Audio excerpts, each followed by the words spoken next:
So here I'm going to try to explain kind of how my reflection on how knowledge comes to be, how it comes to be in our minds, in our experience, in our points of view. I used to apply this only to language, and then throughout this class, I've started to kind of expand that to all knowledge and to all knowledge acquisition. What I mean by language is when I was growing up, I inherently understood that because I was speaking two languages, that I could just kind of see more of the world than my classmates who only knew one language.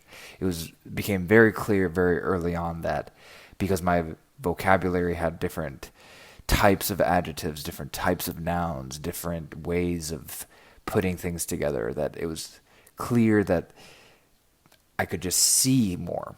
And the French actually have a great example of this, where in American English we have this phrase, "It's raining cats and dogs." In French, and I'm going to screw up the translation slightly, but in French, the way they describe it is it's raining like poles, like beams.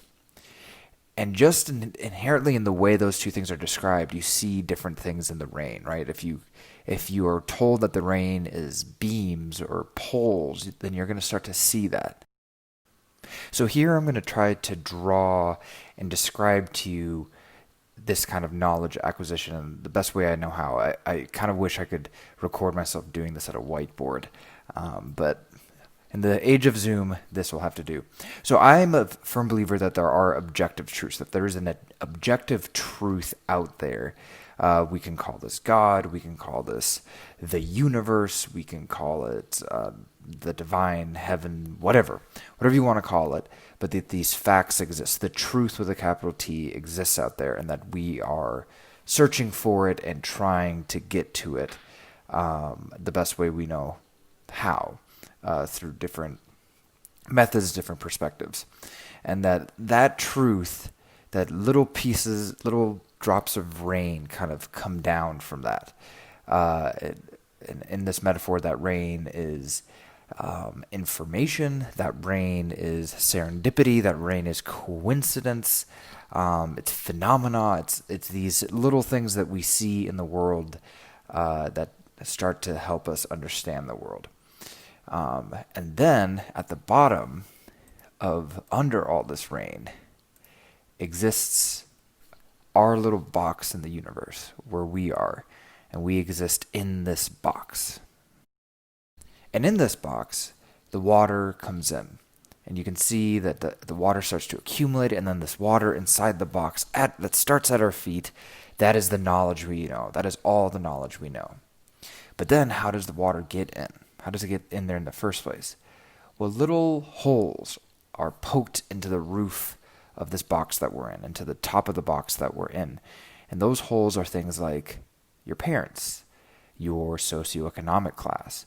For me, I would consider one hole the English language and another hole the Spanish language. I would consider one hole my experience living in the United States, and another hole my experience living in Latin America. And each little hole will create a window, a little hole for the water of information, of serendipity, of coincidence, of phenomena to get in and to drip, drip, drip, drip, drip down into our box. Some holes are bigger than others. I'm a firm believer that things like nature can create a much bigger gap. Things like meditation can create a bigger gap. Religion tends to create a bigger hole because we tend to put so much emphasis on that. Now, one setback for this example that I'm giving is that this kind of gives privilege towards things like education and experience. So I try to also emphasize that things like meditation, things like spiritual practice that aren't necessarily connected to finances and post-grad education, that those things also create holes. Things like travel, things like your friends, your partners, people you come to know and love and meet. All these things create openings where experience and information can get in and start to mix into this big pool of knowledge that is everything we know. And over time, that pool starts to build up. So if you are someone who's older and you've only had one or two holes, and those holes are living in one place and having one religion and experiencing kind of a narrow set of things, then that hole is going to get filled with just that type of water, and it gets thicker and thicker, and it becomes harder and harder and harder and harder to dilute as time goes on. Whereas if you had many holes early on and all sorts of information's getting in from different avenues, then you'll have a different mixture, and that mixture is much more diluted and mixed up with all sorts of different things, and can be a little more malleable, a little more changed, but still over time becomes heavy. And the drips of information that come in later in life don't affect the stew as much as it does when you're young. But these things can change. And so you can create these little drainage holes that then allow kind of the sewage and the sludge to kind of drain out the bottom. And these drainage holes, I would consider these things to be things like therapy, again, meditation, deconstruction, reflection, a partner that opens things up, a friend that opens things up, things like that, that can really sort of change and reassess some of that old information, that old water that was already inside. Now, what does this have to do with research? So here we are in our little box filled with our water that came in through all the little holes that we've gotten in life, and we want to do research.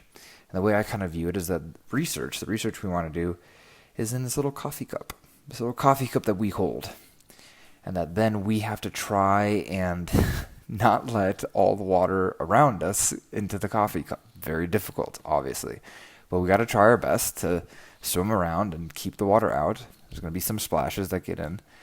And we have to try and find and bracket out where are all the places that we already have received information. And perhaps let's open up a new place, either through an experience, through speaking to specific people, all the different types of research that we've discussed. And then let that information through into our little cup.